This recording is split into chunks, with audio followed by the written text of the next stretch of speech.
In today's video, I'm going to teach you how to set up and use email integration on Slack Complete 2026 Guide. We're going to bring emails straight into Slack so you can track updates in channels or DMs without bouncing between inboxes. Start by opening Slack and landing on your home view. Look to the left sidebar and find the Apps section. Right-click on Apps to reveal more options, then choose Manage.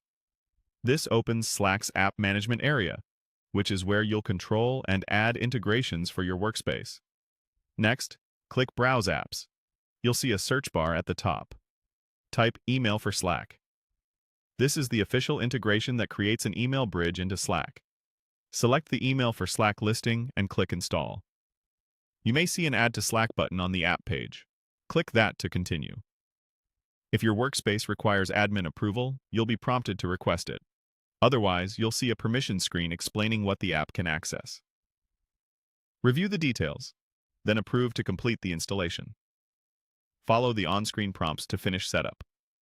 The app will guide you through connecting it to a specific place in Slack, such as a channel for your team or a DM if you prefer something more private. Choosing the right destination is important because anyone in that channel will be able to see the messages that come in from email. If you're testing or evaluating, a private channel is a safe starting point. With the app installed, head to the channel or DM where you want to receive emails. In the message box, type the command /email and select the Email for Slack option that appears. This opens the app's dialog or posts instructions right in the conversation.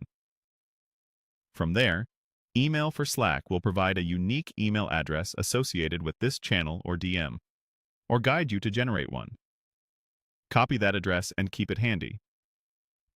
When messages are sent to that address, the content will arrive in Slack as posts, keeping your team in the loop. A few tips to make this work smoothly. Pin the generated email address in the channel so teammates can find it quickly.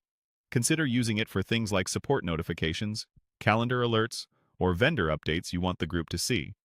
And check your channel's notification settings so important emails don't get missed. If you don't see the apps option or can't install, you may need help from a workspace admin. That's it. You've installed Email for Slack, connected it to a destination, and used the email command to get everything